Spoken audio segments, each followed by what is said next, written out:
dictating the wrap-up on the Butcher Benton package. I'm Lieutenant Dick Chasen. This hadn't been a routine case, and to find the answer, I've had to put a lot of little pieces together.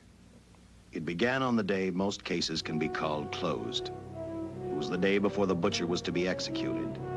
He was visited by his attorney, Paul Lowe, in the death house. It was at this first meeting the Butcher Benton case took its first switch. Well, that's it, Butcher. The evidence against you was so strong, the governor turned down your appeal. You're a rotten liar, Lowe. You started railroading me from the beginning of the trial. And now you're still trying to throw me curves. Look, I don't blame you for being edgy, but get this straight. I didn't double-cross you. I never worked harder for a client. You mean you never worked harder for a client to get him sentenced? You were a fool, Butcher. If you hadn't tried to double-cross Squeamy Ellis and Joe Marcelli, they wouldn't have turned state's evidence against you. But you had to get greedy. You wanted to keep the whole $600,000 for yourself. Well, the boys got sore, and I don't blame them. It was all your idea. You planned the whole job. You hired us. When you found out I'd staged the money, you decided it was time for me to die. You got those two crumbs to turn state's evidence on me. You stinking rotten mouthpiece. We both know that isn't true, Butcher. Now, look, what's the sense in not giving me the money? It's not going to do you any good. Well, I'll have the satisfaction of knowing that none of you three crumbs are going to spend it. What about Eva? Don't you owe her something? You tell me where the money is, I'll see that she gets your share. I've got a different idea. I'm going to kill you and Squeamy and Joe. Then I'll take care of Eva myself. You thick-headed ape, you're going to die tomorrow.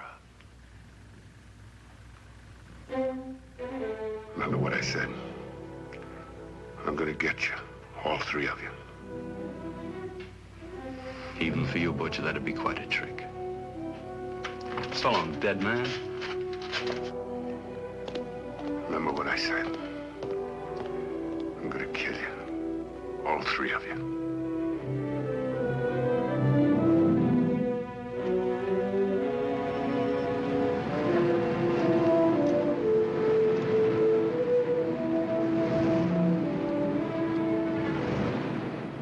Back in Los Angeles, two men sat in a bar room listening to a newscaster tell his headline story.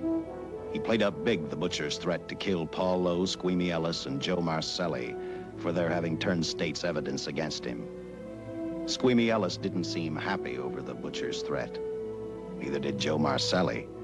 But they had figured, once a dead man, always a dead man. But this was one time everyone was in for a surprise, including the entire police department.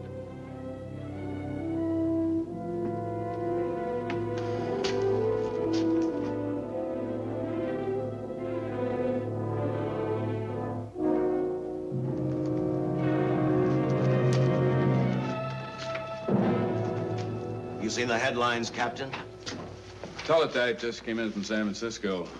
Butcher's execution is set for 5 o'clock this afternoon. And like the newspapers say, he still refuses to talk about that stolen money. Well, I still have hopes of coming up with something. That's what I dropped by for, Dick. With Butcher's execution, the department's marking it case closed. That means you'll be reassigned. I've spent a whole year trying to break this case. As far as I'm concerned, Butcher's death is just the beginning. Of course, I can't prove it, but I think that Paul Lowe was the top man. And even though I have to keep working on it while off duty, I'm going to get Lowe, Squeamy Ellis, and Joe Marcelli. Okay, Lieutenant. Officially, I've taken you off of the case. Unofficially, I wish you luck. Do me a favor. Keep me posted. Will do. Thanks, John. I headed for Eva Martin. She worked in a local burlesque house. I'm a cop, and my job is to ask questions and get answers. So I decided I might as well start again with her.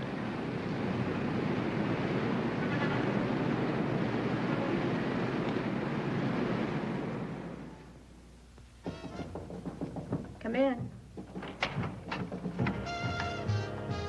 Oh. What do you want? I'd like to talk to you. Talk? You're a cop, aren't you? That's a good question. I can't even find a 3-ton armored car, let alone the $600,000, and I've been on the case a year. I've told you, and I've told you, and I've told you. I don't know anything about the money. I never did. Benton's gonna be dead in a little while. I thought it might make a difference. I never knew anything about the money. Call me dumb. I didn't even know Charles was in the rackets until the trial. Now, take it easy, kid. You're on, Eva.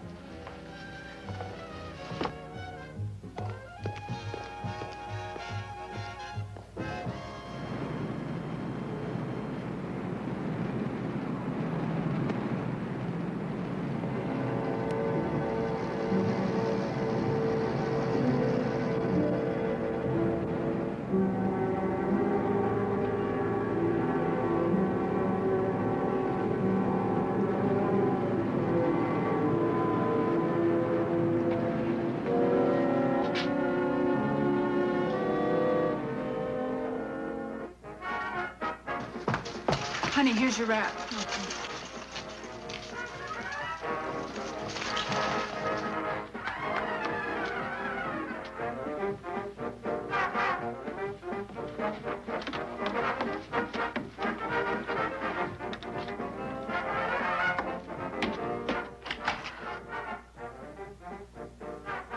A few moments ago, Butcher Benton, without revealing the whereabouts of the $600,000 stolen in the armored car holdup, paid for his crimes against society in the gas chamber at San Quentin.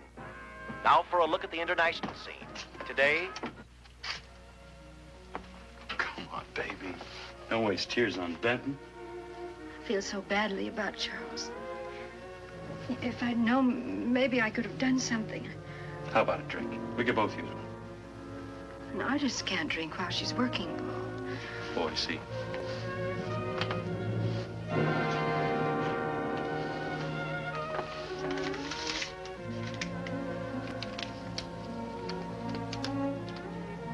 What's that?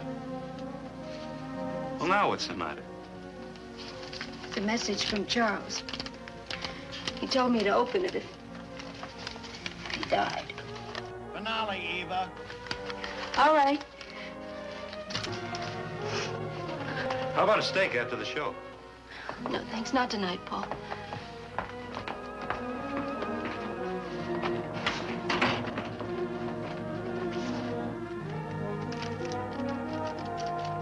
I didn't find out until much later, but Paul Lowe, in opening the letter the butcher had given Eva, found a map outlining a section of the city sewer system.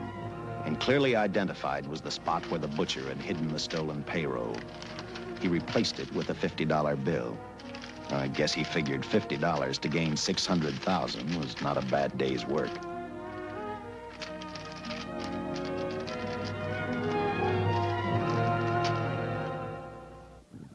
And a few hundred miles away in San Francisco, the case took another switch, which turned the next 72 hours into one long, hideous nightmare. Dr. Bradshaw, a distinguished biochemist, was making preparations for a final experiment which he hoped would lead the way to a cure for cancer. He'd been successful with laboratory animals. The last step called for a human body. And Dr. Bradshaw's assistant quickly made a deal with a local mortuary and returned to the laboratory with the dead body of Butcher Benton.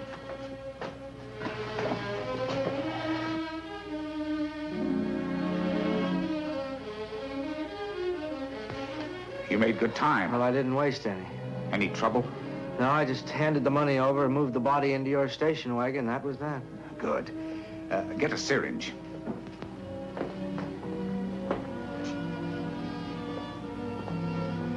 He's in good shape. Well, I hope so. We'll get other blood samples later. We'll run this one through fast. Right. Now wheel him into the machine and then raise him. Right.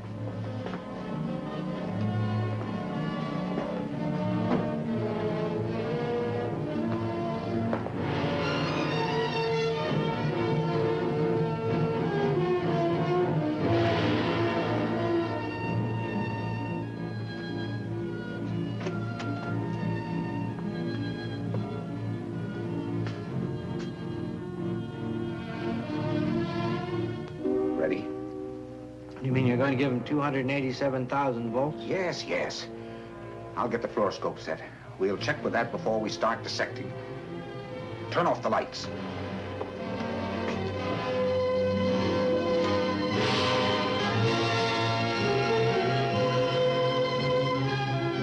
There you are, old boy.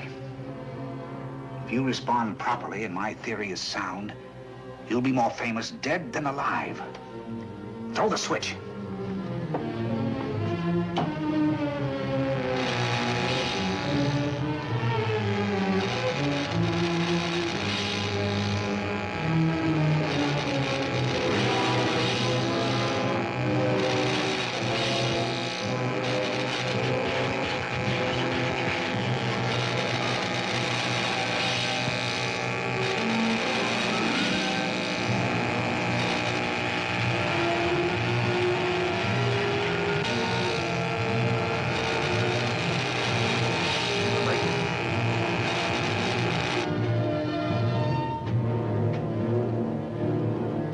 Wait, I thought I saw a pulsation of the heart.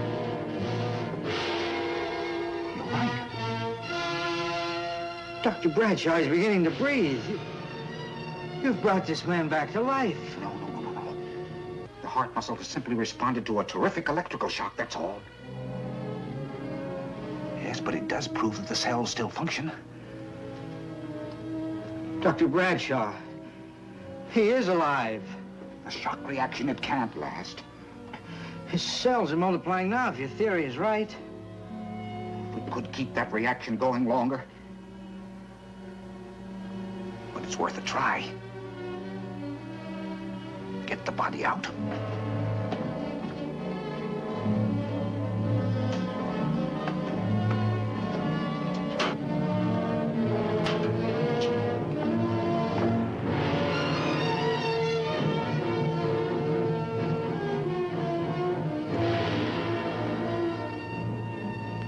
Get some adrenaline from the supply room. Some amyl nitrite, too. Hurry, hurry.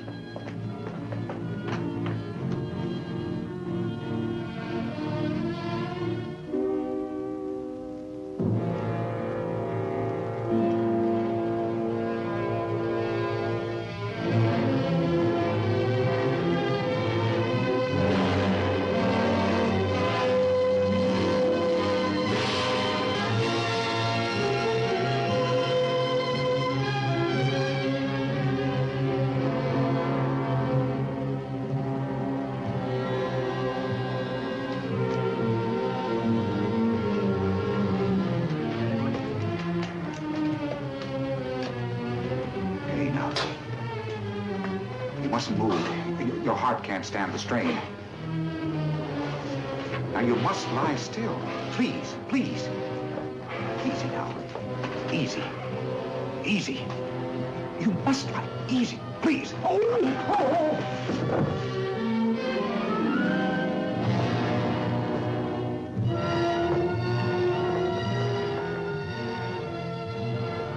Dr. Bradshaw's experiment had given life back to the butcher. He tried to talk, but the electrical voltage had burned out his vocal cords. Yet it hadn't destroyed his brain. He knew who he was. He knew who he hated. As he stumbled about the room, I think he thought only about one. Kill Lowe, Squeamy, and Joe Marcelli. The tremendous electrical voltage that Dr. Bradshaw had given the butcher had increased his cellular structure to the point where he was no longer a man. Dr. Bradshaw's experiment had created a vicious, brutal animal with an almost inconceivable amount of strength. Dr. Bradshaw must have believed the butcher's regained life would last for only a few minutes. Therefore, instead of calling for help, the doctor decided to handle his creation alone. Now, easy, Benton. Just relax. I'm a doctor. I want to try to help you. Do you understand me? You're in my laboratory. The execution was carried out and you were declared dead. I tried an experiment on you and brought you back to life, although I didn't intend that. Now, you've had a great shock. Now come and sit down. Now, be quiet. Now, come and sit down. Take it easy. That's the boy.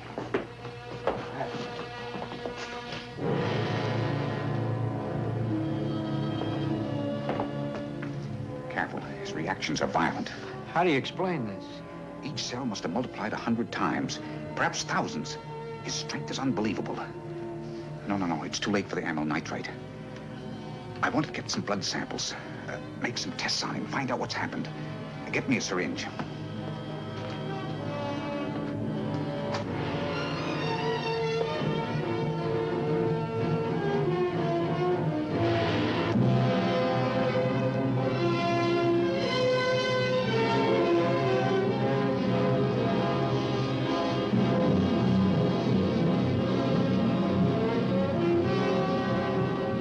Why won't the needle penetrate the skin? Tissue must be nearly a solid mass of cells. How are we going to get the blood sample? Surgically, perhaps.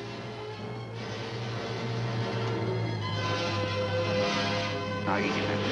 Take it easy. You can't leave here now. I'm responsible for your being alive.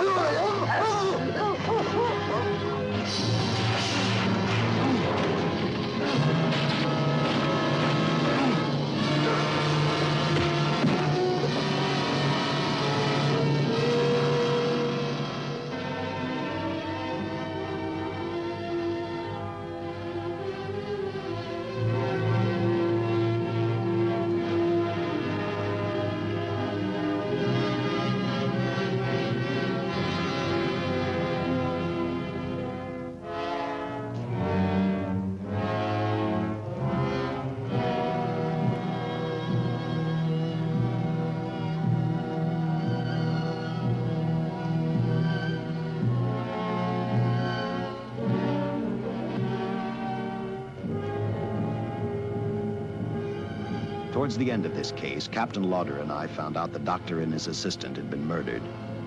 But I'm getting ahead of my story. The butcher didn't know how he had been brought back from the dead, and he didn't care. All he knew, he was alive. Then this monster-made man started thinking about Los Angeles.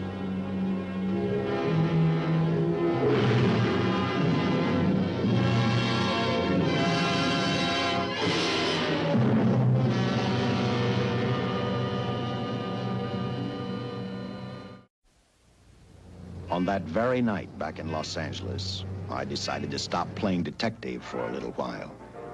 I went to the burlesque house to ask Eva to have dinner with me. After all, the butcher was dead, and if I got lucky, sooner or later, I figured Paul Lowe would lead me to the stolen payroll. In a way, that possibility made me even feel better. It's not fair to watch the show from backstage. Next time, I'll pay admission. I take it by that remark you like my routine. Yeah, you're pretty good. What I can't figure out, though, is why you stay in a place like this. It shouldn't be hard for someone like you to get a job in a class spot. If you weren't a detective, I'd be willing to bet with a line like that your next remark would be, how about dinner? Well, not exactly dinner, but a hamburger might be a good idea. If you're asking in an official capacity, I can't say no. I'm off duty. For the past 6 months, all I've ever called you is Lieutenant Chasen. Do you have a first name? Dick. Give me 10 minutes for a quick change, because you just made yourself a date, Lieutenant. I mean, Dick.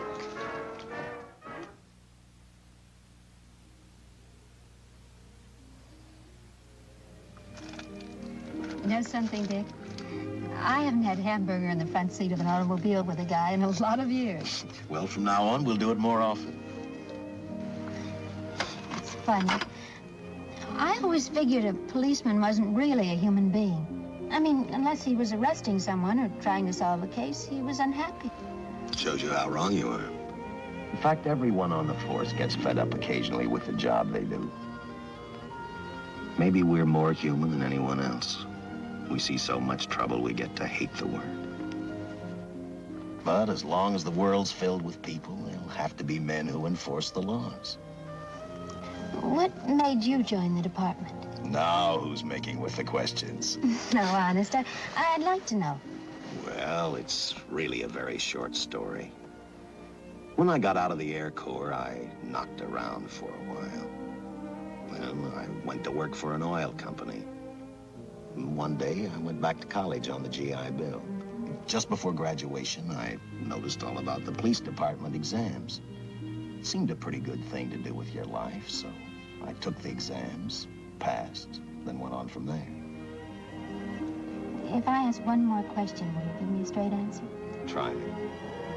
Am I still part of the Charles Benton investigation? I mean, right now. I don't think so. As far as the department's concerned, when Benton was executed, the case was marked closed. But inside of me, that's not good enough. I don't follow you. Well, the $600,000 is still missing. And a fast-talking underworld lawyer like Paul Lowe is walking around a free man. Someday, no matter how long it takes, I'll get him and the money. Until I do, the Benton case for me is not closed. I give you my word, Dick. Charles Benton never told me anything about the money. Oh, I've been sure of that for a long time. But how did you ever get mixed up with anyone like the butcher? As trouble ever started, it just happened. I had a roommate who used to date Benton all the time. One day she packed and left for Chicago. Benton carried a torch for her, and he used my shoulder to cry on. First thing I knew, we were having dinner together, and a few weeks later, I was labeled by the police as this #1 suspect and Benton's girl. But it was never like that. I made only one mistake. I felt sorry for him. You mean, until he was arrested for the robbery and the killing, you had no idea how he earned a living? I know this is going to sound crazy, but I only went out with Benton a couple of times. And all we ever talked about was Madge, my old roommate. The last time I saw him, he tried to get too friendly, and that's when I told him he had the wrong girl. But like I said, I'd already made my mistake. What about the burlesque house? How do you two fit together? You sound like a lot of other people. I left a small town a couple of years ago because I won a beauty contest, and the first prize was a screen test. Da, da, da, da, da. After which, nothing happened? That's right. Only, it was pretty rough. And then one day I read an ad about girls wanted for a burlesque show. I auditioned and I got the job. You know something? It's like any other job. If you're looking for trouble, you can find it even in a schoolroom. Well, when the screen test didn't work out, though, why didn't you go on home? Well, first you have to have a home to go back to. My folks are dead, so Los Angeles was as good as any place else. I don't know about you, but I do 8 shows a day, and at this hour, I'm bushed. I know what you mean. Mind if I drive you home? No. And I'll tell you something else. I haven't minded anything about tonight. Not even the hamburger. I kept playing tag with Lowe. He made 4 telephone calls. 3 of them didn't interest me, but one did. The one to Joe Marcelli.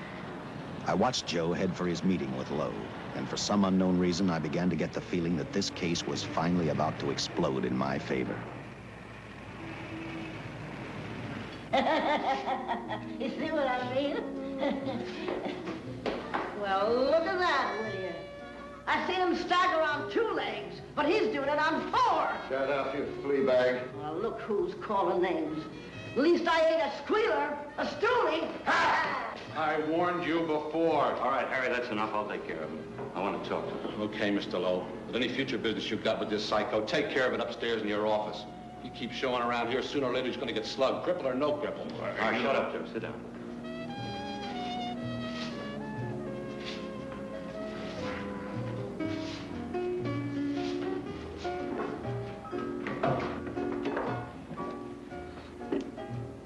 I need a shot, bad.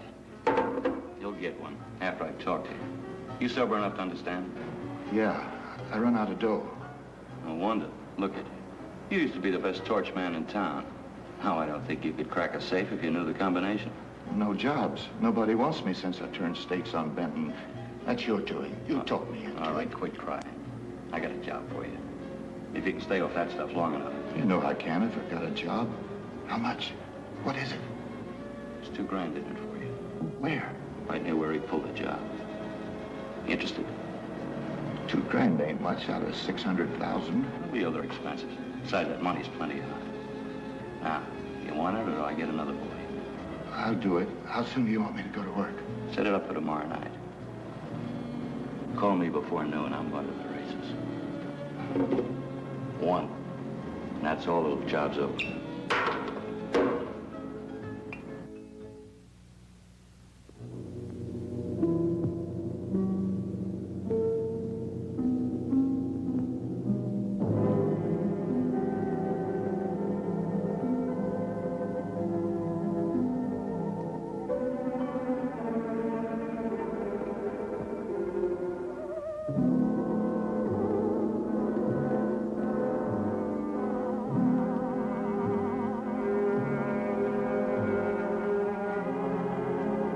The butcher was walking slowly toward Los Angeles.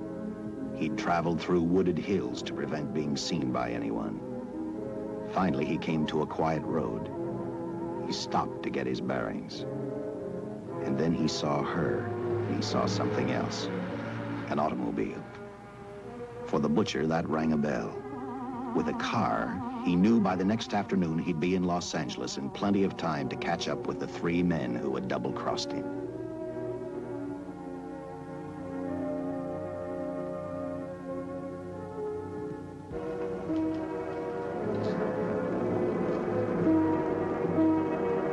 Well, see, you're a real gentleman to be helping strangers in distress. I hope you don't mind me using the babe here as bait. Quite a dish, isn't she? But that's what she gets paid for. Bait, that is. Yes, sir. She's a real shaker artist of my outfit. Carnival man myself. Just call me Connie.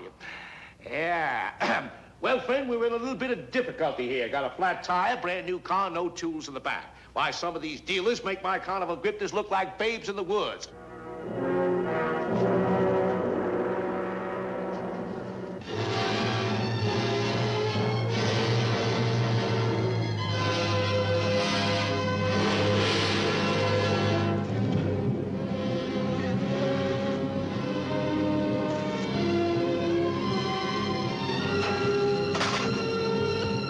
Some Gilhooly. Say, who you with, friend? Let it down. Let it down. No matter who you with, friend, believe me, I can do better for both of us. I'll make a fortune for the both of us. Oh.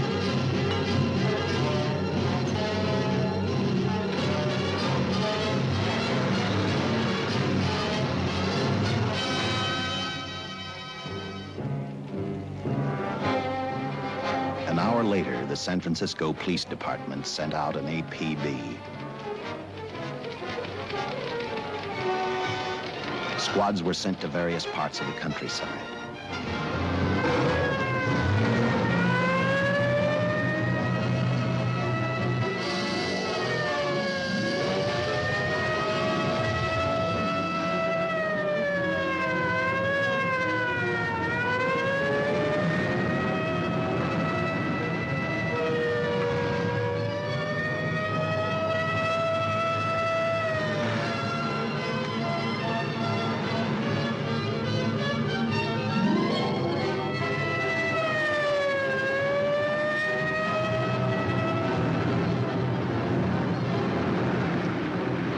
Roadblocks were thrown up to catch the cold-blooded killer the hysterical girl had described. Each squad kept reporting back to central headquarters, and each of their stories was the same. So far, none of them had spotted the car the killer was driving. Orders were given to shoot to kill, because from the girls' further accounts, they realized they were dealing with a maniac.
I trust that this information will answer all of your questions. If I can be of any further service, let me know.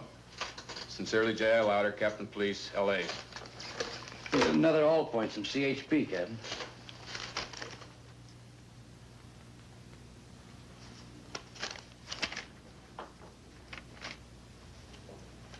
These reports sound like they come from a bunch of loonies. You sure do. There it is. Sergeant. Yeah. I want Lieutenant Chasen to look these over as soon as he comes in. All right, Captain. The next morning, I read the stories of the brutal murder of the 2 police officers. I also read the witness's statement about the bullets having no effect upon the killer. I felt sorry for the witness, and I thought about how easily a person's mind can become confused when suddenly they receive a brutal shock. I didn't believe a man existed who could not be stopped by a slug from a .45. Good morning, Captain. You and the rest of the force are going on 24-hour duty. Seen the headlines? You mean this guy that's running amok up north? Yeah, the latest report, he's killed 2 police officers. Made a getaway in a green coupe heading south. I've got a hunch this killer's gonna be our baby. He could be in town right now. Yeah. You better get started, Lieutenant. Okay. Any new leads on that holdup money? I think the girl can probably be counted out. If any of the others are wise, they're keeping mighty quiet. Well, let it ride for now. The whole force is gonna be on the spot until we catch this killer. Newspapers will have a field day.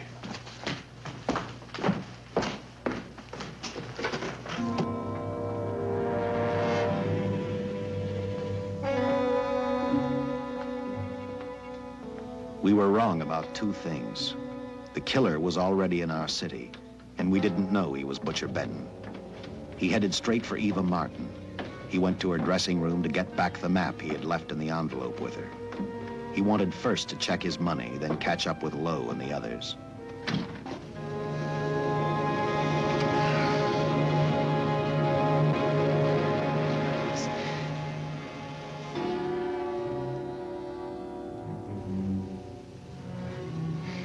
Can't be. But you do look like him. Only different somehow.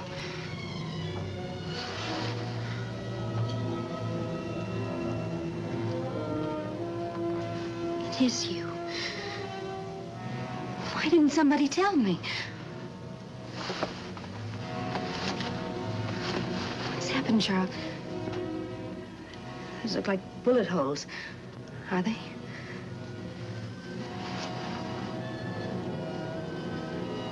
There isn't even a mark.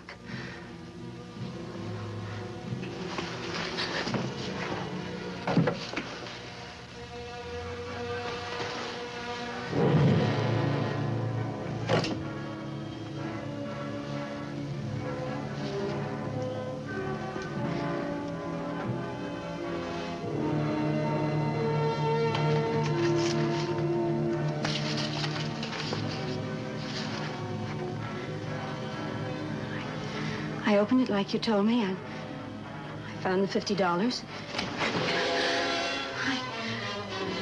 I didn't know why you left him. Oh, Paul didn't know why he was here.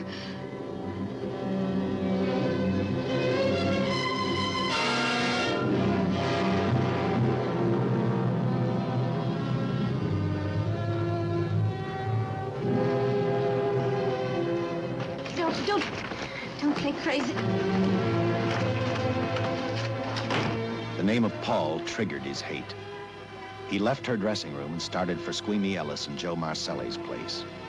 Because he knew, with them out of the way, Paul Lowe couldn't open the strongbox where the money was hidden. He thought of Squeamy and Joe first. He was saving Paul Lowe for last.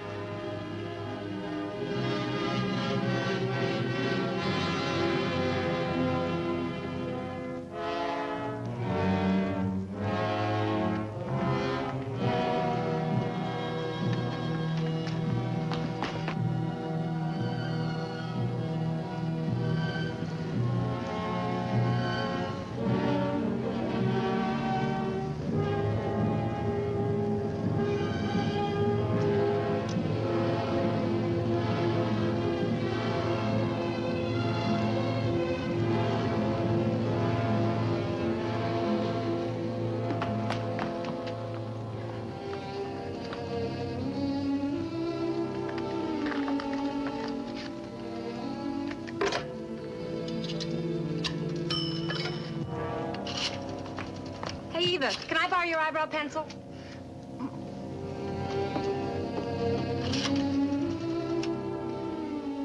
Operator, get me police headquarters. Lieutenant Chasen, please. When do you expect him? Well, tell him Charles Benton is alive, and even bullets can't stop him. I'm not crazy. Just say a friend of Charles, he'll know.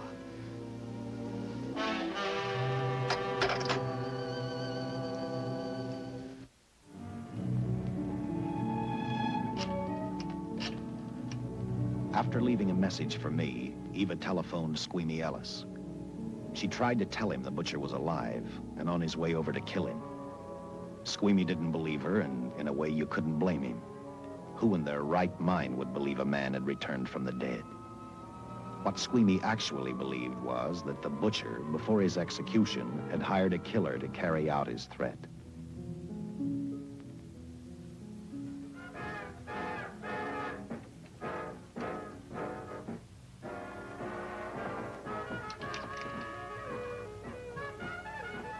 You sick?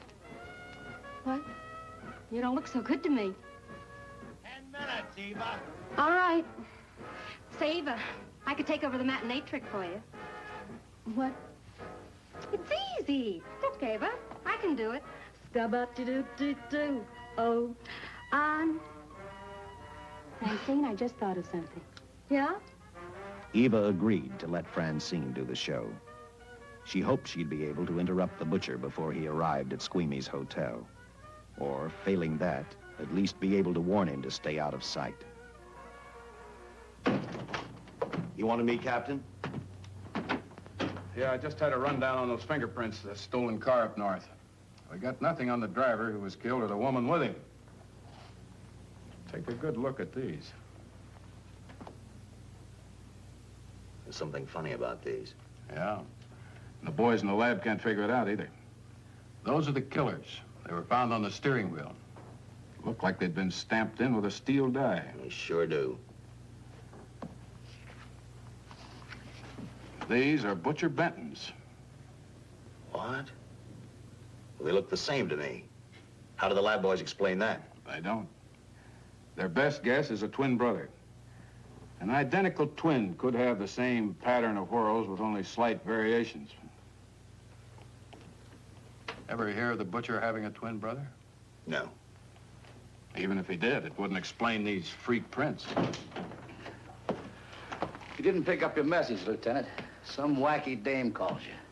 And she says Charles Benton is alive, and bullets won't stop him. If we buy the twin theory... Who was she? Where'd she see him? Well, she wouldn't leave her name. Sounded kind of hysterical to me. Said she was a friend of the butcher's. Eva Martin. Get over at the Follies and see what that girl knows. Yeah.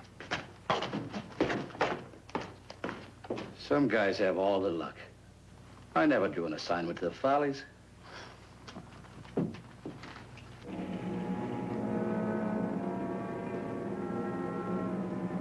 Meanwhile, the butcher headed for Squeamy's hotel.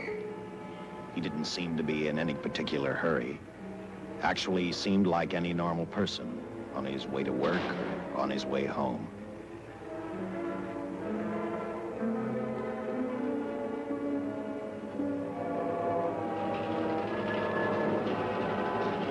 He rode up Angel's Flight, arrived at the top, scanned the hotel building, and then noticed the only exit from Squeamy's apartment, a fire escape.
Butcher was figuring his next step.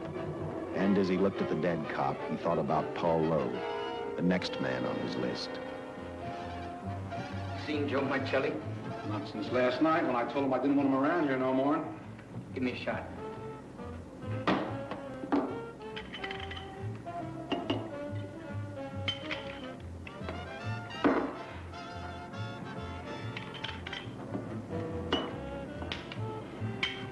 Look, I need help.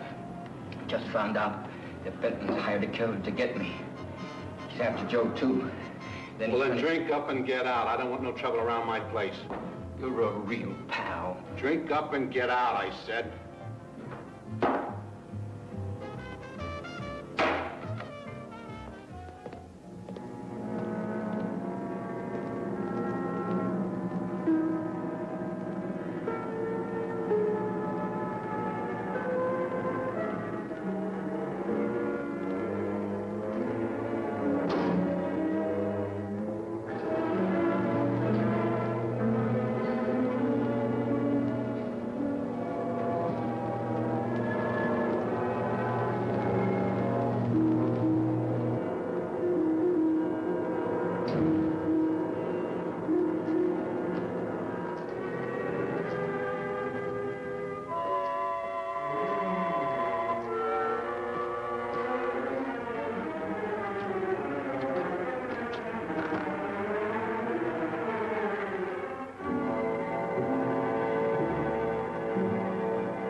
Operator, get me the police!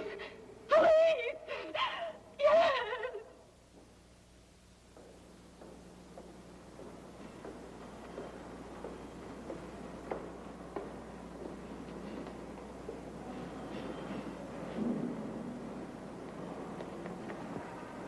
What's happened? A guy named Squeamy got thrown from the 5th floor. He's deader than a mackerel. Customer of mine. You mean Squeamy Ellis? Yeah, that's it. Just Squeamy. No one else was killed. Ain't one enough?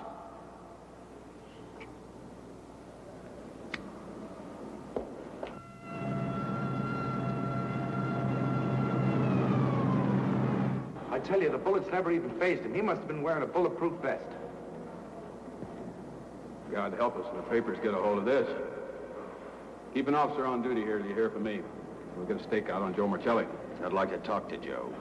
Lauder, I'm going to call San Quentin. Suppose Benton is alive. Every available man's been put on the case now. Yes, sir. All right. All right. Anything new? Report on Dr. Bradshaw, owner of the station wagon.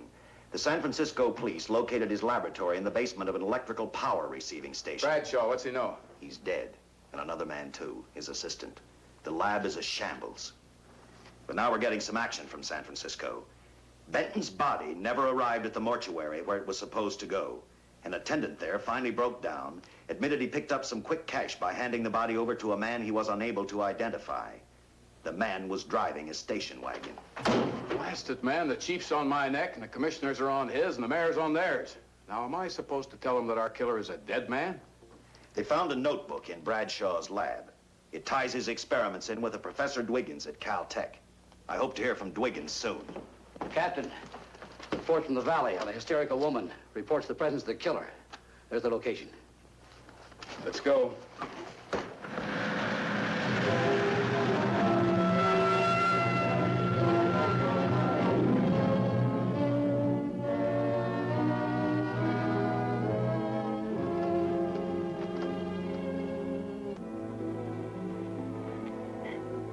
You and your boyfriend had a little fight, and he got out of the car to take a walk.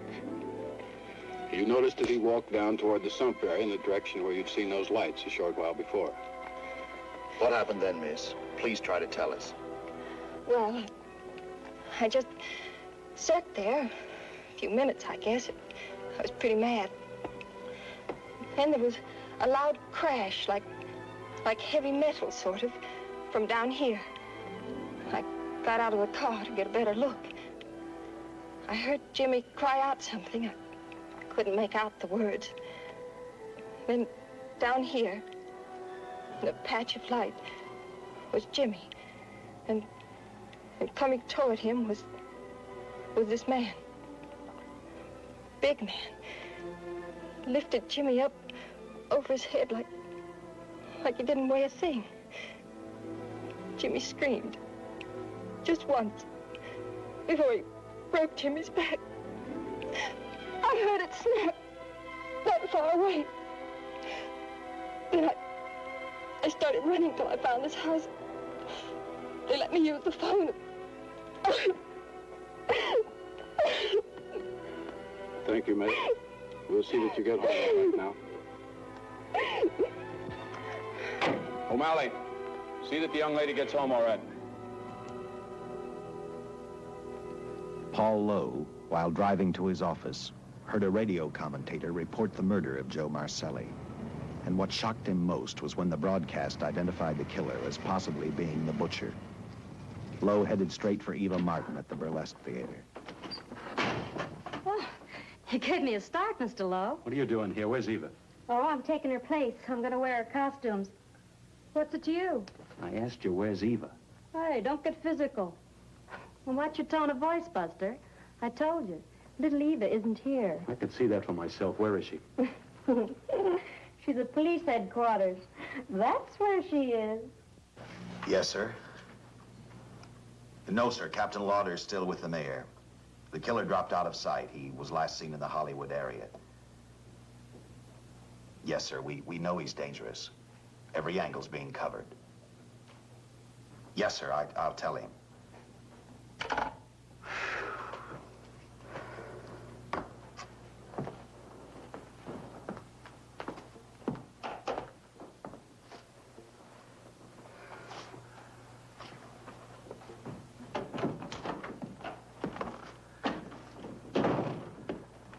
Here, see how these fit. Low heels. I'm sorry. It's the best our wardrobe department can afford. Any idea how soon the captain will be back? Now, look, I'm going to see the captain. I'll have to wait here all night. Paul. Paul, Charles killed Squeamy and Joe. Joe, too? Benton? He's alive. I saw him, but nobody will believe me. I'm checking it. My guess is whoever killed them is on the trail of the money, Lowe. Now, maybe you better start talking if you know anything about it. I don't know anything. Did the butcher have a brother? No brother. It was Charles. I saw the tattoo on his arm. Look, I demand police protection. Where's the money, Lowe? You heard me. I demand protection. I know my rights. We put stakeouts on your office and home. Well, that's not enough. It's enough as far as we're concerned.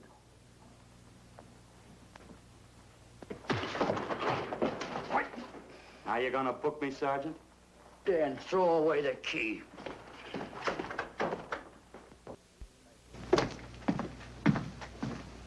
Thank you. Come up with anything yet, Dick? Oh, we've checked every hotel, motel, and rooming house in town. We've run a cross-check on every hangout Butcher ever used. Net results, blank.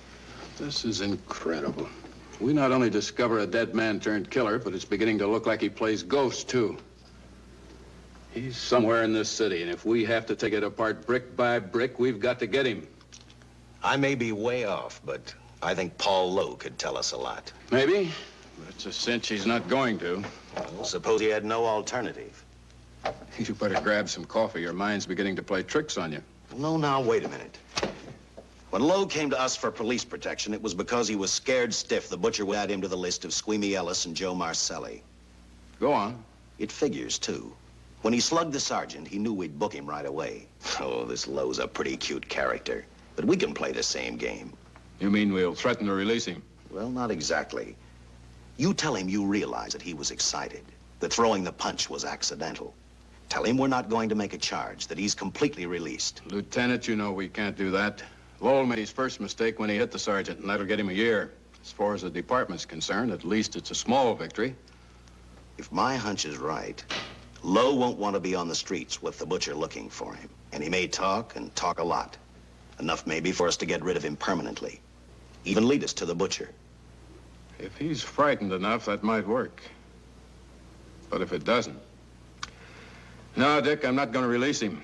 I want him out of my way so bad I can taste it, but not bad enough to be responsible for getting him killed. The good thing about that, Captain, is the fact we know it, but Lowe doesn't. Let's give it a try. All right, Lowe.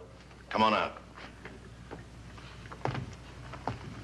I think you'll find everything in there. You're free to go, Mr. Lowell. Wait a minute. Who do you think you're kidding? You arrested me for assaulting an officer. Court, I'll plead guilty. With luck, I might get off with 6 months.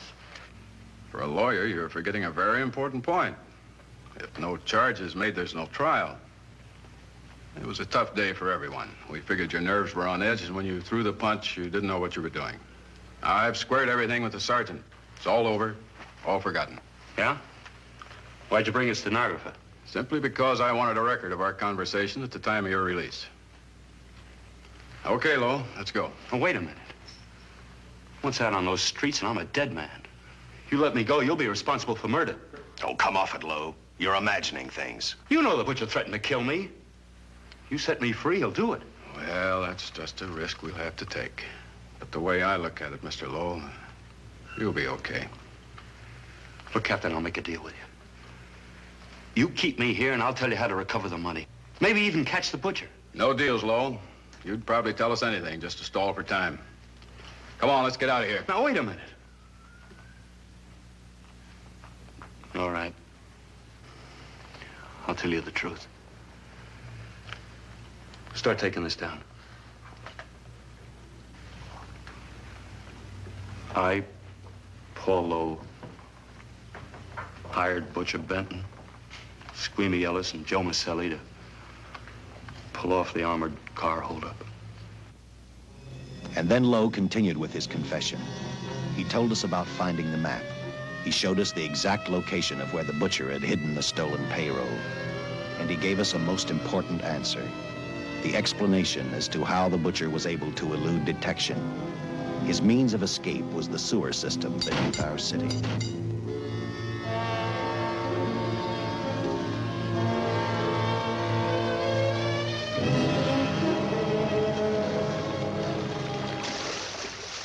The department went to work fast. Every police squad in the city was detailed to cover a specific area. Every entrance and exit to the Los Angeles city sewer system of 700 miles was covered. Captain Lauder and I, along with several other squads, headed for the entrance where, according to the map, Butcher had hidden the money. Our job was to stop him, and that made me think of one specific question. When we found him, could this monster be stopped? I, for one, wasn't sure.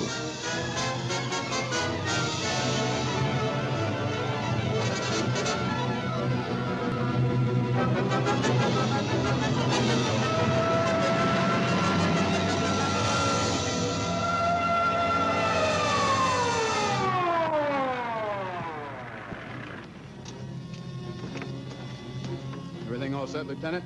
City engineers mapped out each possible exit. A squad of officers are spotted at every point. If the butcher can be caught, now's the time. Well, after I talked to Caltech, I called on the fire department for a little help. The professors thought a flamethrower might stop him. Flamethrower? I suppose their boys have had a chance to join our squads by now. See, we have one with us here. Have you thought about what'll happen if this doesn't work? No. I've been praying too hard that it will work.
This is where we split up. I'll go straight ahead.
If this map's right, we're off our course.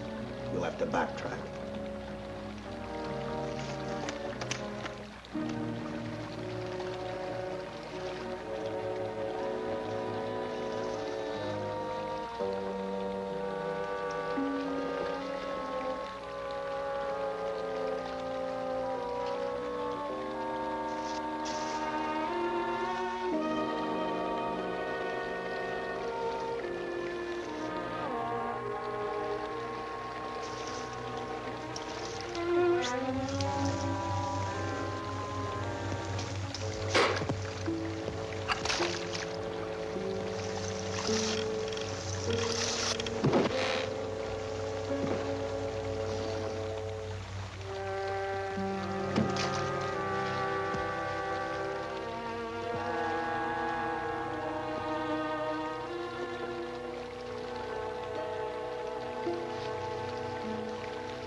Let him have it.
And the tremendous shock of electricity that brought the butcher back to life destroyed him. The $600,000 stolen in the armored truck robbery has been recovered. Case closed. Well, here are the scientist's comments for your records. I had to fill in a few spots with my own guesses, but I guess that's about the size of it. Did you get any sleep? Oh, some. Not much. How's the girl today? Well, I called the hospital about an hour ago. She'd gone. Gone? Where? Well, she told them she was a working girl and that she'd been away from the job too long already. Quite a girl. Yeah. Say, how about that time off I've got coming? 48 hours, beginning right now. Get some resting.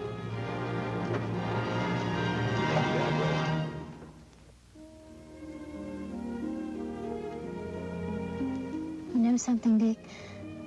The past 72 hours seem like a bad dream.